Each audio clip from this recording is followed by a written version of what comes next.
So, hello and welcome wherever you are in the world and whatever time it is to Beyond Bitcoin. Why Beyond Bitcoin? Because after all, there's a great deal that is beyond Bitcoin within this cryptocurrency or crypto assets or digital asset space. Bitcoin, of course, represents one of 11,500 tokens that are out there currently, and there'll be many more coming. So our prime interest today is going to be an interesting topic around community and around government regulation. It's a juicy topic and one that covers both technical and philosophical. But before we go there, a brief introduction to who we are. My name is Derek Graham. I am the CEO of the Portal Asset Management. Portal Asset Management is the sponsor to Portal Digital Fund. Actually, I often describe this space as kind of a very large river that's heading down to the ocean. It's full of eddies. It's got subcurrents through it. You know, you really don't know whether those eddies or subcurrents are going to survive, but you're absolutely sure that that river is heading towards an enormous ocean, and that ocean is the future of commerce. That's how we view it in Portal Asset Management. And we view that by saying our prime task with the Portal Digital Fund is making sure that we don't run into a bridge, a bank, or a billabong. By the way, for those not living in the land of Oz, a billabong is a U-shaped river that gets cut off and sits there and the river keeps flowing past it. Mind you, in fund management terms, they would call that a side pocket, where they put something that isn't performing at the moment, but they hope it might perform in the future. Anyway, I get off track, so enough analogy now. Across to Nitin, and hello Nitin, and how are you going, and what's your week been like? Thank you, Derek. That was really funny, by the way, and great analogies. My name is Nitin. I serve as Director of Financial Sciences and Digital Assets at IBM. Also founded the Blockchain Labs and subsequently Digital Asset Labs at IBM. I also serve as CTO and Head of Research for Portal Asset Management, where we spend our time in understanding the space, figuring out the right research methodology, so we don't end up in a billabong-like situation as you described. So really glad to be here. Great. Hey, so look, a couple of sort of throw topics in, but we're not going to go into them deep today. And that is that just this week alone, and remember, this space, a year in this space is a year in dog years. So a dog year broadly is 7 years. I would argue a week in this space is 7 weeks in normal commerce. So we've never lack a topic to discuss. So this week alone, Thailand's SEC equivalent has proposed a new set of rules for crypto custodians. Korea's SEC equivalent has stated that they intend to establish further regulations around the space. And in India, they've stated they've launched a new monitoring system to monitor the financial transactions within cryptocurrency. Now, for those libertarians and et cetera out there, they probably throw their arms up in the air, but the fact of the matter is that means governments are starting to, are you really continuing to take this space seriously? And I hope create nurturing environments, I hope, to see this space occur. But what we're really going to talk about today is a great robbery. This is a robbery of $610 million that has been hacked by a fellow that's been pleasantly called a white hat hacker. I think that's cunningly called that by the Poly network. And around August 10, this gentleman hacked into the Poly network, and he removed $610 million of assets. Now, those assets included 28,953 ETH, 1,032 Bitcoin, and a whole bundle of US dollar Tether, etc. So a pretty juicy group of assets. And within 24 hours, he returned around half of it, which is an odd thing to do for a criminal. And he then started to make statements saying, "Oh, I'm just doing this for fun. I'm just seeing how strong this is." Now, what we're going to talk about a little bit is the fact that this just wouldn't have happened if someone had stolen $6 million from a bank.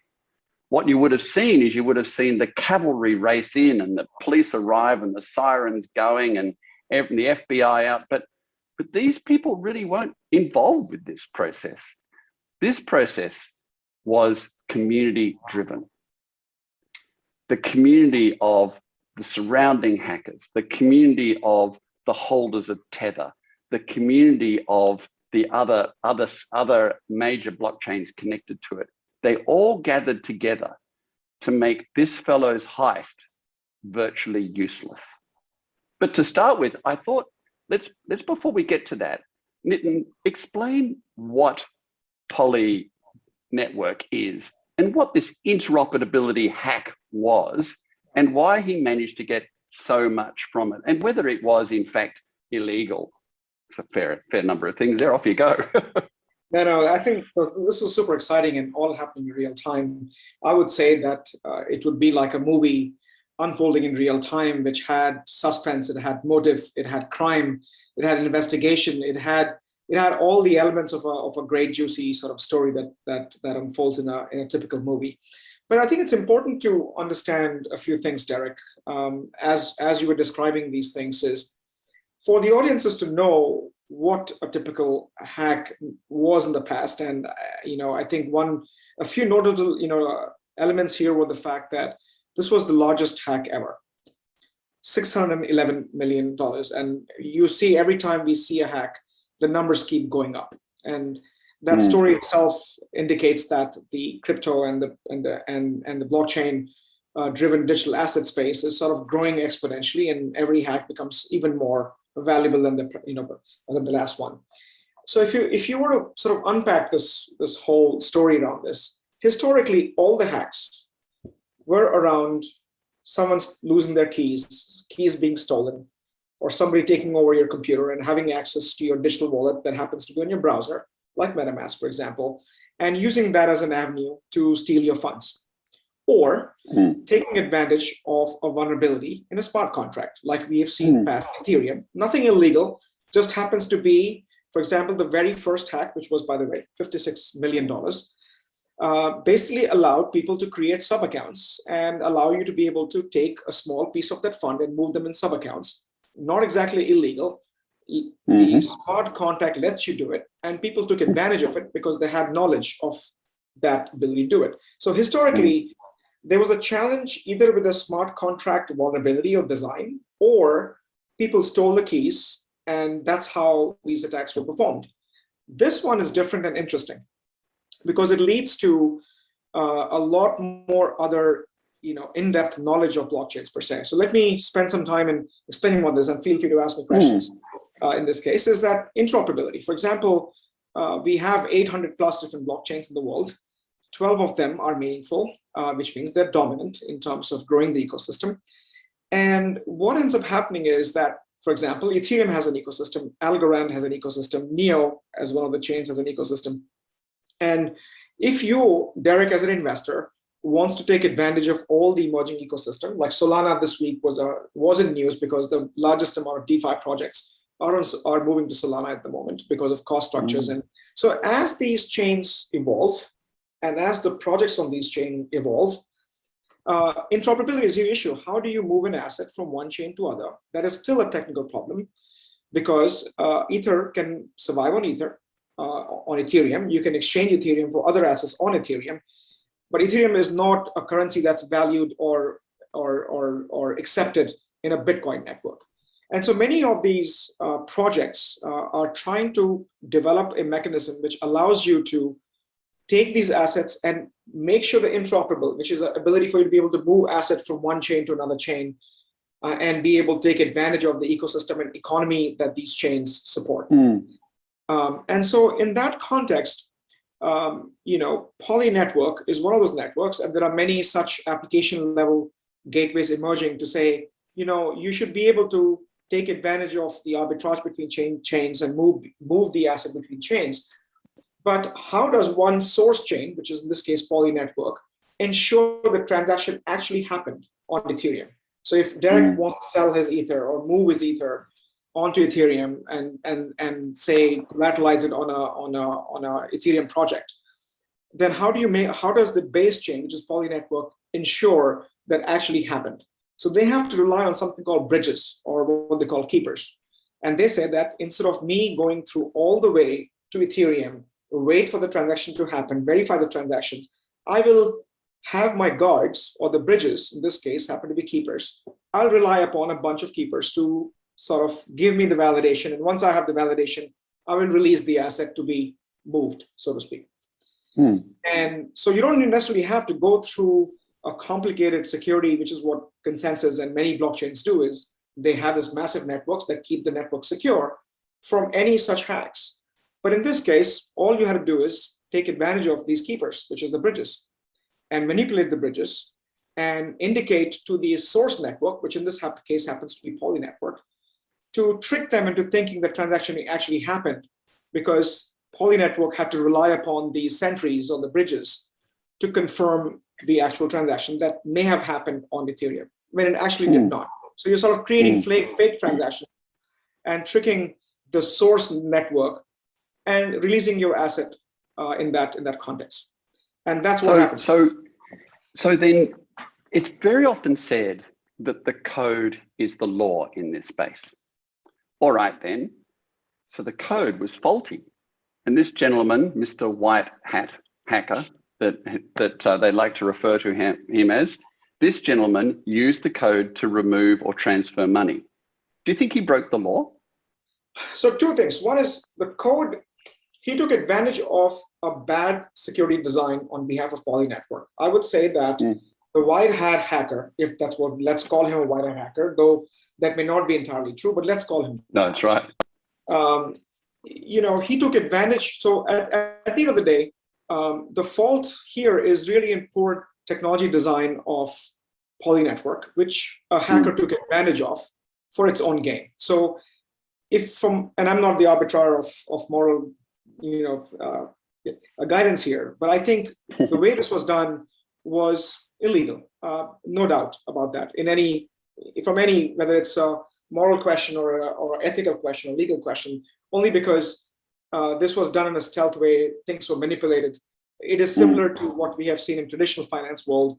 And we will talk about India in a few minutes, but there was a bunch of things that happened in Bank of Bangladesh last year and India, where some rogue employees initiated transactions on a Swift network. And that was, debated and caught. It took them 80 days to get to that point, which was instant in this case.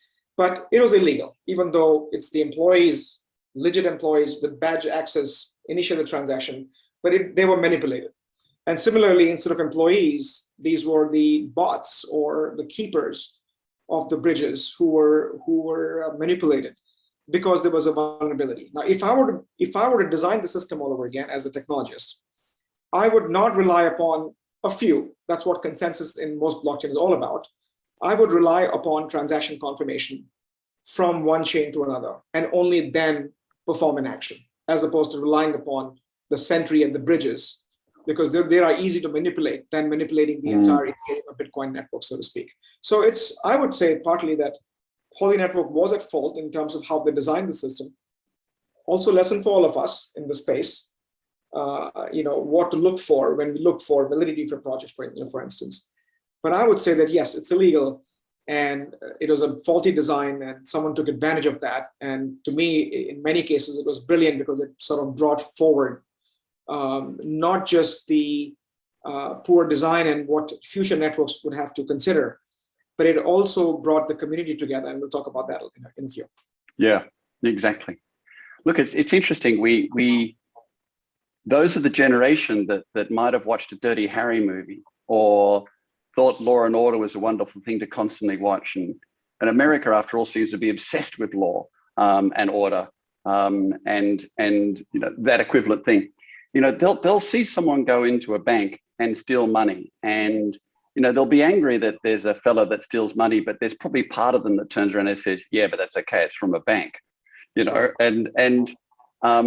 It's interesting here in Australia. A long time ago, we had a fella that stole $30,000-$40,000 as an armed robbery, and at the same time, an entrepreneur stole $1.05 billion.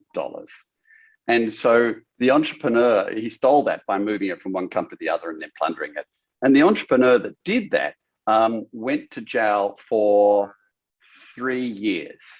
And the fellow that did the armed robbery went to jail for 7 years.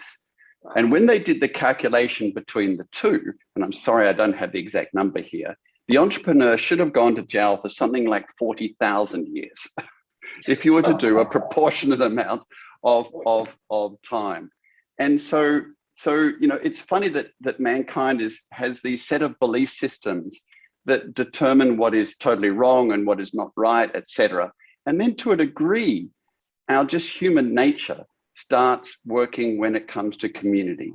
And here we are with a fellow that hacked $600 million worth of a variety of assets. And he ran into a few problems. He was called Mr. White Hat Hacker because a black hat hacker steals, a white hat hacker provides advice. I think Poly Network just kindly called him that in the hope that he would send the money back. So I think that was a cunning PR plan to call him Mr. White Hat Hacker. But nonetheless, when he got his $600 million, it all sits on a set of blockchains and sits in a set of accounts. He's tracked. Yeah. It's a hell of a hard time. The first time he goes out and buys himself a canary yellow Lamborghini, he's had it. And he'll be tracked down. Right. So he had the problem of having way too much money that was way too heavily hacked, which is a great technology advantage. So for those that are cynical and they're turning around and say, look at this space, it's dangerous. Hey, that was stolen, huge amount, and he's got nowhere to go with it. That is interesting in itself. And the second thing is, of course, the community came in. And what happened there is the US dollar tether group turned around and said, no, we're locking that money in place. Other exchanges turned around and said, no, we're going to make sure that this doesn't happen and you can't transfer it. Members of the community who thought they might know who he is started to say, we might know who he is. And so the community came together to actually close off the opportunity for this fellow to steal 611 million US dollars equivalent, to a point where he had to give it back. Now, just think about that. So you've got a Dirty Harry movie here. Some fellow's stolen $610,000. He's raced off in the car, gets to the end of the suburbs, and then goes, I can't spend this money, jumps back in the car, races back in, says, look, really sorry about that. Here's your money back. It's a very different world, isn't it? And it's a world that the community plays an extraordinarily important role in. And what you're getting there, I think, is you're getting the return to humanity that utilizes technology in a way that the tribe or the community is actually back in control of how that community is handled. Right. That's quite extraordinary because we're not racing to the FBI to solve this problem. I mean, Poly Network might have called them really quickly, but it wasn't the FBI that solved this problem. Law and order didn't come in. There wasn't a judge. There was no color in this and no guns. It was just a community that said, don't do that. You need to send that money back. And he had no choice but to send it back. Yeah. I think that's a quantum change in how societies work. What do you think? Well, if you have no romance of thievery and robbing a bank, then what's the point of living, Derek? We have no story to tell to our kids anymore about, the bank heists, so to speak. No, I'm just kidding. But absolutely, I think so. There's a company called Slow Mist, which, again, there's no FBI, no law enforcement, no traditional supervisory element. So let me just break this down to 2 or 3 other things, which I think we should just look at this from a perspective of things that you were alluding to, is the better future and the better financial network that we're building.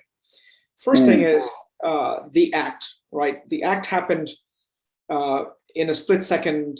It was known, as opposed to traditional financial crimes that oftentimes takes a few days, a few weeks, and sometimes few months to detect. So it is instantly known. And the communication, not only on social media, but also through traditional blockchain network. Every blockchain has a memo field, and the memo field was effectively used to communicate between the various entities, both by the white hat hacker as well as the community, to communicate messages that these blocks contain. So that was a brilliant, interesting thing, that not only message was flowing in the blockchain as a transaction network, but is also all over Twitter. And the community responded both in terms of, and they call them white hat hacker. And typical, by the way, the typical fees for a white hat hacker is about 5%. So I think there's still about 200, $300 million that's still outstanding, and the remaining was returned because this company called Slowmist, going back to market supervision and supervisory element of the law enforcement and the regulation that is really after this piece or after this technology, was almost instant. The Slowmist was able to detect some wallets, was able to alert the assets, which is basically the addresses of namely Tether, because many of these stable coins are, as you know, centralized systems that they are backed by collateral, and Tether could easily say, you know, I'm just not, because in case of stable coins, it's a token that's issued by a centralized entity, and when you redeem it, you have to go back to centralized entity. At that point, the centralized entity can say these tokens are invalid because they were reported stolen. And so that gate was, which also has its implications, which we'll discuss in a few minutes. But then there were some wallets that were marked as, you know, tainted wallets, and which, by the way, the system itself has, you know, you have services, for example, like Tornado Cash, called mixers, which, just like what we have with this shell companies, allows you to be able to create multiple wallets, clean the currency up, and show up in a different wallet completely clean. You know, so the mixers are employed. Are they totally effective, the mixers, Nitin? In some cases, because unlike paper trail, which requires a human intelligence and requires other elements, everything in blockchain is trackable and traceable. So it's a matter of a better software to analyze, a better design for you to be able to connect the dots, and it's, you know, using the graph technology, so to speak, which allows you to be able to detect these things, even predict the movement of money to the next wallet with certain level of certainty around this. So Slowmist was able to detect those, communicate that to community, and this is all a matter of hours, by the way. It didn't take months or weeks. Wow. And Poly Network appealed to many networks to say, hey, these wallets are, and Slowmist was also able to determine IP addresses tied to the transactions. In some cases, email addresses and identity, because in some, you know, the hacker, which as a white hacker is not particularly smart, because he ended up moving some of these assets into the custodial wallets, which means that these are KYC wallets that are maintained on these exchanges. So not exactly the smartest thing to do, but apparently that happened. And so now they knew the identity of this person, or at least potential person. And so in that spirit, half the money was returned instantly. And all this happened within a matter of hours, which is such a fantastic story, you know, I think. And now there were So to clarify that, then the $340 million that was returned within hours, the white hat hacker, did he return that 340 million, or did the custodians return it? No, he returned it. Yeah. He returned it. He didn't want to, and there were messages to say, hey, I'm not really after the money. I'm giving this back to you, and, you know, I just want to make sure there's vulnerability. And he was hoping to actually, and there was a communication which was disclosed later on that he did ask for, I think, 100 million as a white hacker fee, which the industry's, you know, with the 5%, which is 5 million as opposed to 100 million, would have been a fair, you know, a transaction value. But in this entire scheme of things, this entire interesting movie, as we talk about, all this was resolved in a matter of a day or two, right? A few questions came up. Could we have done the same level of diligence, same level of analysis in the existing financial system? And the answer to that, you know, is no, because no, you know, we have to rely upon humans and law jurisdiction, which is in different countries, different banks, different financial institutions, and that would take forever. Second thing is Tether, and Mike Belchi on one of the podcasts, who is the CEO and founder for BitGo, a custodian and a digital asset service provider in the United States. He was on the fence when, and there were some assets that they were custodying, which were affected. And the question was, should he respond to freezing those assets? Only because, you know, that's right. And the debate after the effect ensued to say, did Tether do the right thing? Because at the end of the day, it's not keys, not your wallet, which means if you have a bad design, you've got to pay for it. The ethos of the decentralized world, should we preserve that? Because if we start having these governance control, even though in this case, purely ethical, the right thing to do for the wrong act, whatever the intentions may be, is that the right? So those questions popped up. So not just the fact this is done real time, optimum use of technology, tracking and tracing, but the adjacent ecosystem that responded with agility raised a bunch of questions, good and bad. Good, the fact that community came together. There was a general thinking that we should not taint our industry, and acts like this will make it harder for regulations to pass in future. But also, I think that some things in terms of, do custodians have an advantage in this situation? Do they become counterparties? And those are interesting questions, I think. So I'll take a pause, Derek, and just get your thoughts. You've been around for quite some time. You've seen banking system. Just want to get your thoughts on, what do you think? What do you think, especially around freezing and forfeiture, which is one of the hallmarks of any regulatory framework in terms of enforcement. Not your case. Well, it was interesting to see, exactly, it was interesting to see the community come back and snap at Tether and say, it's not your business to stop this payment. And so, a clash in belief systems occurred there. The first belief system is that there's something wrong. We have an obligation because we're an authority. Well, they're not. They're a currency, a cryptocurrency, but they've chosen the role to be an authority. And with that role chosen, they've then stopped the payment. Now that was a good outcome for the 610 million process and theft, 611 million.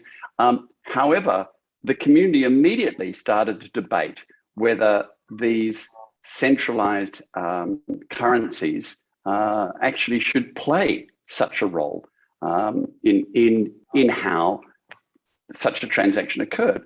And that is, I think that's just a sign of health. It's a sign of a health of a community that's actually turning around and saying, we're thinking about this.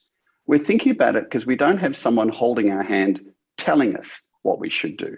We don't have a regulation that says those people in that position must do that.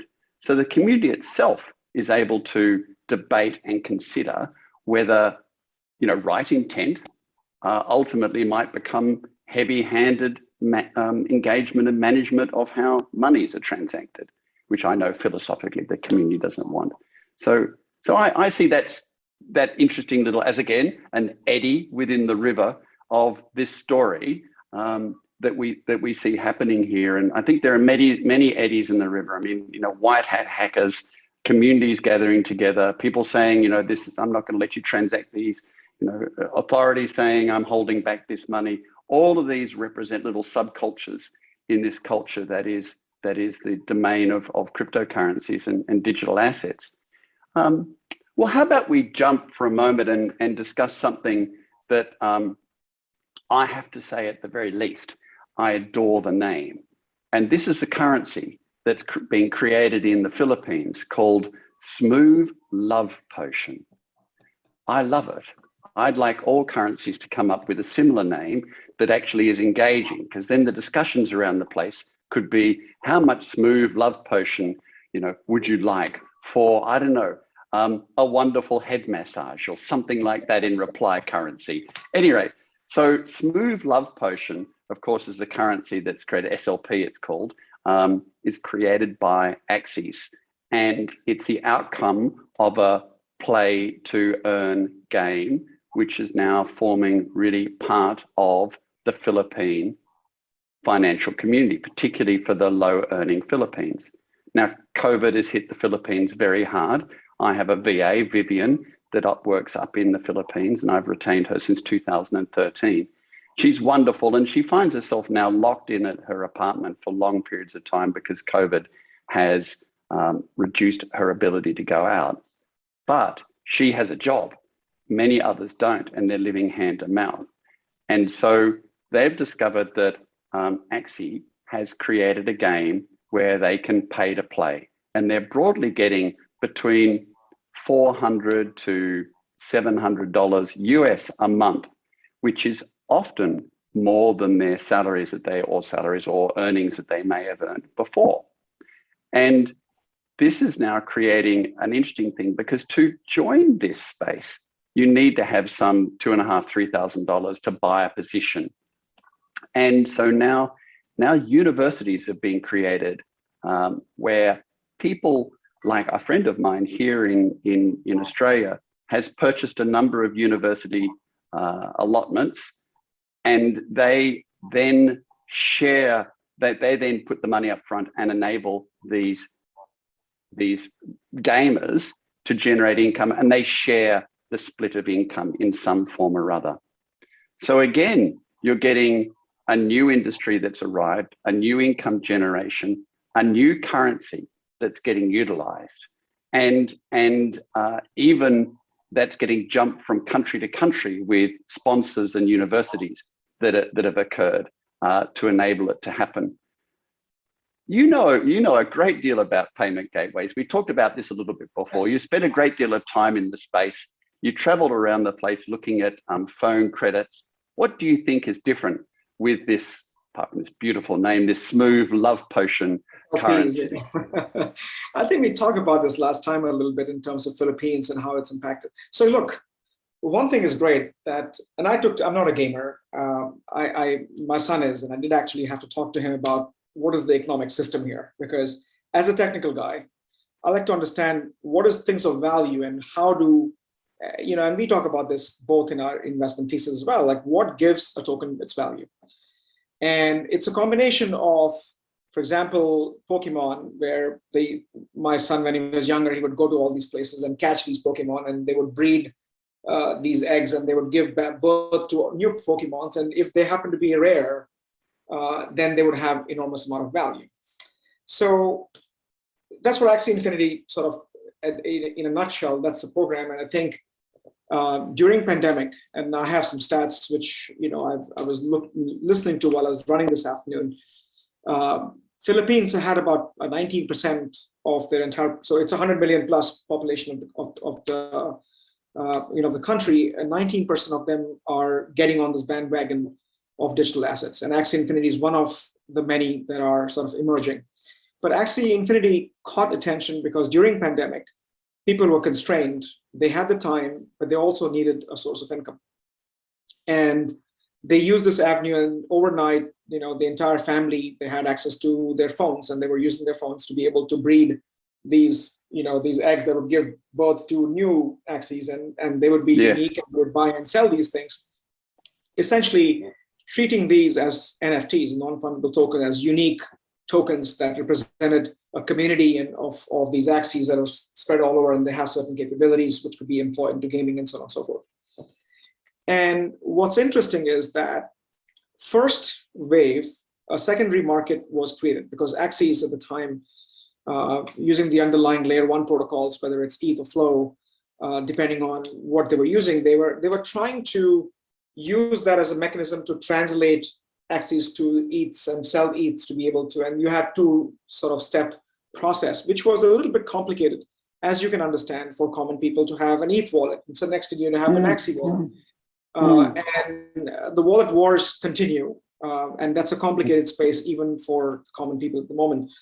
And so within a matter of a week and a half, you had an exchange that directly converted Axies to Filipino pesos within a matter of a week. So you could basically take your Axies, convert them into pesos, use that money to feed your family, and continue over and over again. And you're right, the number is $400 to $700 a month for a family of 4, which is much, much more than what an average family makes with a normal day job that families have in Philippines. So Nitin, let me jump in and give you some names here of businesses. So in a matter of week, there was a system to exchange it to standard currency, right? But within the same short period of time, there were businesses taking SLP for money, full stop. Don't worry about exchanging it. So here's a few: Echo Wash, Swab Republic, Little Blossoms, Solid Toys, Mama's Boy, The Architect. All of these are Philippine businesses that immediately just put their hand up and said, we take SLP as currency. And that happened in breakneck speed. I mean, how long did it take for a government to issue a new set of currencies? In the case of Australia, they converted from the English pound to the Australian dollar in the 1960s. That would have been a nightmare. And of course, gold took hundreds of thousands of years to become currency, et cetera, et cetera. And here we are, a group within weeks that have had, these are a name of few businesses that have put their hand up and said, right, we take SLP. Yeah, and Derek, I built a payment network. It took me 2.5 years with blessing of my employer, and we had to go through regulatory hoops for all the right reasons because it's a regulated environment. But like for us to build payment gateways, the regulatory work that we had to get in terms of permissions, build the technology gateways, get banks on board, it was an average corridor for me to get one bank or one financial institution in two parts of the corridor between two countries was a 3 to 4 month journey, leave alone movement and then subsequent acceptance of those funds. So I think that not only, so there are two elements of this piece, right? Yes, payments are complicated, it's regulated, it's hard, but these gateways provide avenues for point of sale systems to say, hey, if you accept Axes, then we will instantly convert them to you and you will have access to cash in your bank, which is a lot more easier. Also, remember this, right? That if that became sort of a fungible currency, even though it's a non-fungible token, but if it became a fungible currency or a belief system in a country, then in absence of jobs, in absence of traditional fiat, as a result of productivity in turn of what you would get, Axes became a currency of sorts.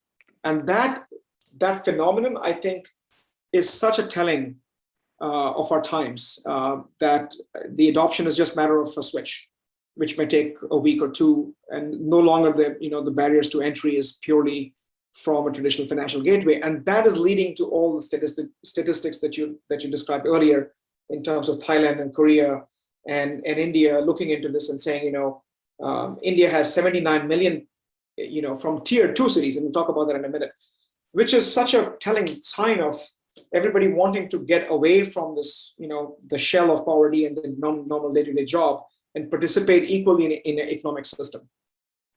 Yeah, it's so true.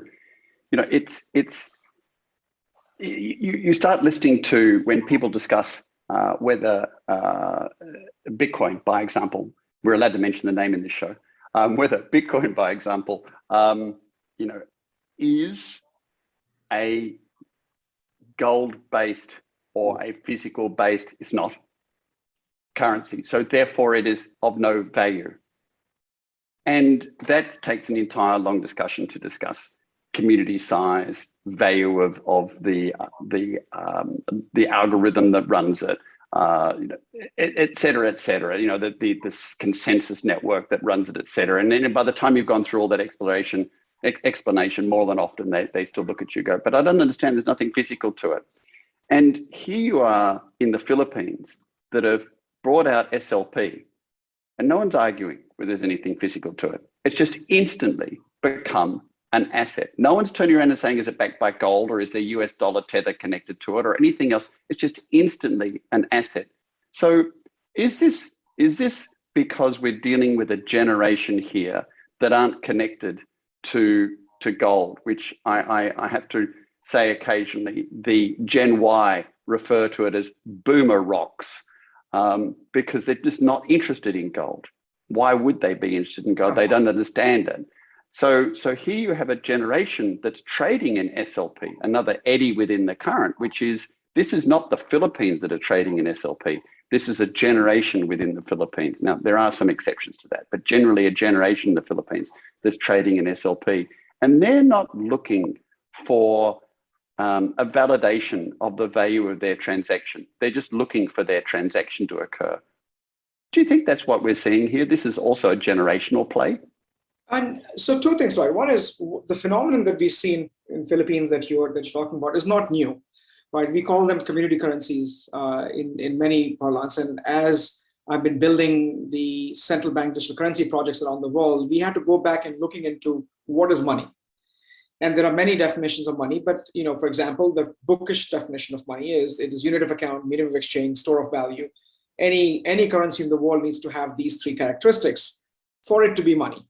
But at the end of the day, the most basic definition, which is the oldest meme of our times, that money is a belief system. It's basically collective belief of what we all agree upon. And there are examples after examples all around the world of community coins where, because of the scarcity phenomenon of money itself, there were a lot of communities who sort of build a pseudo currency of sorts to maintain productivity, to be able to maintain an exchange mechanism that allowed. So I think, to me, Axes, or the example that you cited in Philippines, is sort of morphing of the same community coin concept into the digital era, that you have a collective belief system which gave you an avenue to be able to, to take things of value, which sort of became unit of account.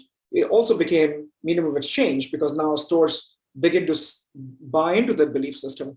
And store of value is still an open question, but the whole notion is that currencies like this are constantly in circulation. They're not meant to be store of value. And so while studying these financial systems, I'll tell you this, that of course, I was not born 1900s, but a lot of examples from paper-based systems that mimic what XCs are today. To me, there's a lot of similarities between the two, except that the rate at which the pace and the digital manifestation of these is much more different, but conceptually they are the same. So this is essentially, again, a digital way of creating value and dispersing value, which has not existed before, I think. Yes. So essentially, it's just a belief system. Wow, fancy that, which is all of these things. So I just popped away for camera for those that are actually watching this on YouTube. And I popped away to get something because I wanted to show you the longest running currency in the world. And here it is, everybody. Can you see it? Curry shells? Yes, the longest running currency in the world. It ran for 11,000 years and it stopped in 1926 in the Solomon Islands. And in 1926, they replaced it with a coin, which had an image of the shell on it, so that people were confident about the transfer from the curry shells. And so, before we get overly bent out of shape about the backing of a transactionable, reasonably high volume currency, it is a belief system. And we may see more eddies of these belief systems occurring, more localized currencies that appear and disappear. The extraordinary thing about the digital environment or the digital currencies is in the future, when you've got a wallet, you'll be able to flick left and right to be able to swap that belief system, that shell, for a token, and have that occur. And therefore these subsections will be able to exist. Maybe, who knows, maybe they'll actually all disappear and we'll get towards the some global currency. We don't know that, but we'll see. But at the end of the day, it is a belief system. Hey, one last thing for this week, and that is Visa's purchase of $150,000 punk token, and bless them, someone said, what a waste of money. And I remember looking at them going, clearly you're not a marketer. This was a $150,000 marketing ploy, and whoever did it should get a little crown and walk around the place and people bless him, because it was an extraordinarily great marketing ploy for Visa. What did you think of that purchase? And you don't have to discuss whether you think the art value is worth that, but what did you think of Visa trying to head towards this direction? What does that mean? Yeah, I think you hit the nail on the head, and I think both Visa and I work, of course, with many of these clients, both in the industry and on panels that we talk about their whole goals and where things are. Of course, I think two things, right? One is looking into NFTs and non-fungible tokens and what they're meant to do and what they have become now are two different elements, and we should certainly have a separate podcast on that. But what happened this week was notable, both from a Visa investing, let's say, $150,000 for an NFT token or somewhere around the same valuation, and the bang they got there for their buck, both in terms of people writing about it, the marketing element that you talked about, which they don't have to do anything. They didn't have to do media outreach or nothing. They just bought a token that just spread like wildfire. And Kai Sheffield, who is sort of the head of crypto projects in Visa, did talk about this whole element to say, hey, we do want to get into this, understanding the space, figuring out the rails that move NFTs, figuring out the custody of the NFTs and transactional value of NFTs. So there's an understanding element to it, which if you spend 30 cents on an NFT, then maybe you don't have the same level of care that you would by spending $50,000. But at the same time, I think with that level of valuation, it did two things. And you're absolutely right. It's external marketing, of course, that we all hear about, but it is also internal marketing. For a company for any department head to go and get $150,000 approved for things that are not easily understood by corporate America for the most part. I think that's just brilliant for them to be able to sell this concept to Visa and internally and make that expense and go and buy this and eventually have the external marketing. Though there's a long theory of what I think where this is heading besides marketing on the long run, but you're absolutely right. And Budweiser did the same thing. They got beer.eth as a domain, and they also got they did spend close to $250,000 on between the NFT and that domain that they spent this week. And again, we've seen many of the from marketing angle perspective begin to look into this as an investment. From NFT from NFT, NBA has looked at it in terms of not just Top Shot, Yep. but NBA having their own NFTs and having distribution during the games and so on and so forth. So massive momentum around this. Though I think we should dedicate the entire week for NFTs, because what we had envisioned when I was running some of the projects at IBM is looking at NFTs as truly non-fungible tokens, as identity and as healthcare records.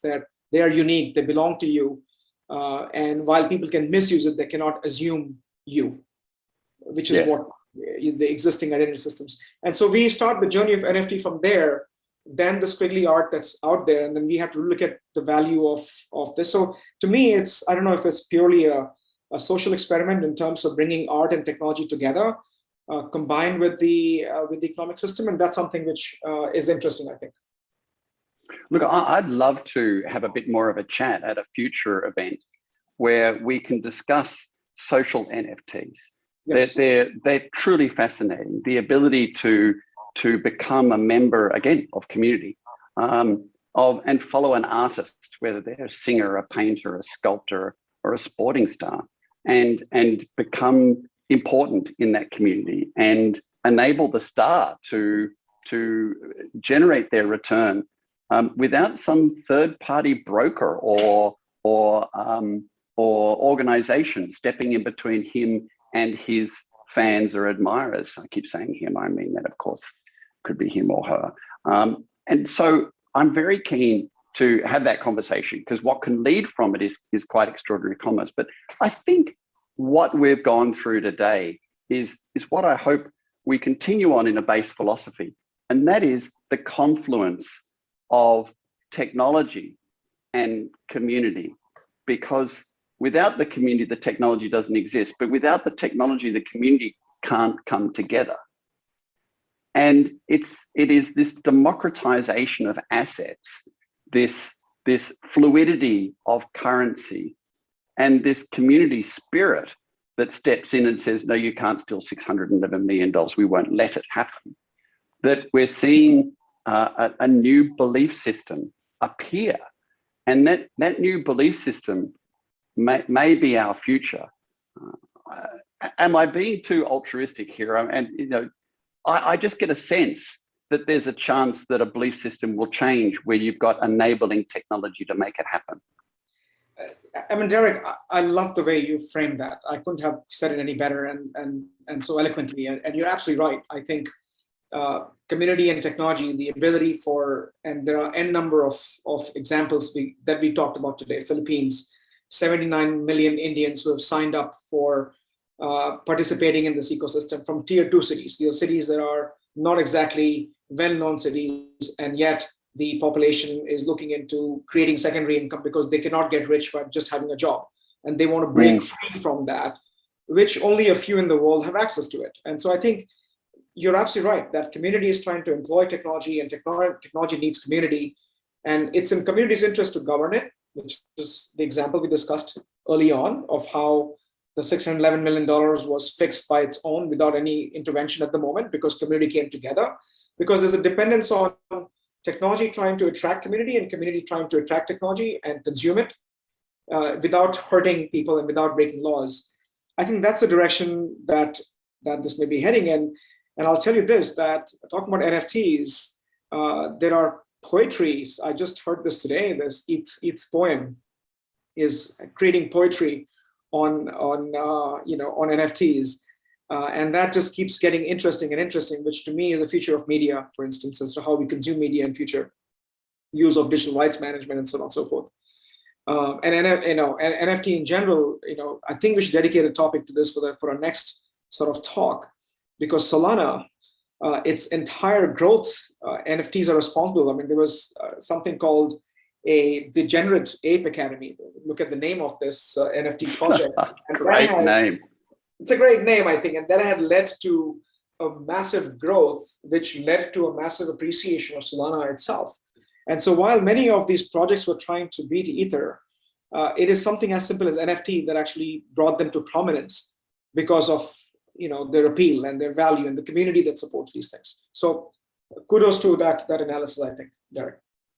Yeah, very good. So we're getting to the end of our discussion. I hope everyone's enjoyed it. It is going to consistently be how we talk about this space, which is this involvement in how belief systems and human nature are getting involved with technology. There's an endless amount of topics for us to be able to talk about every single week, which is wonderful. Nitin and I are very approachable. So if you want to be able to communicate with us, it's nitin@portal.am or Derek, DERYCK, @portal.am. Please, if you enjoy this, subscribe, like it, share it with friends, and let this community grow. Thank you very much indeed. And we look forward to hearing from you along the way, and we'll be back again next week. Thanks, Nitin. See you next week, guys. Bye.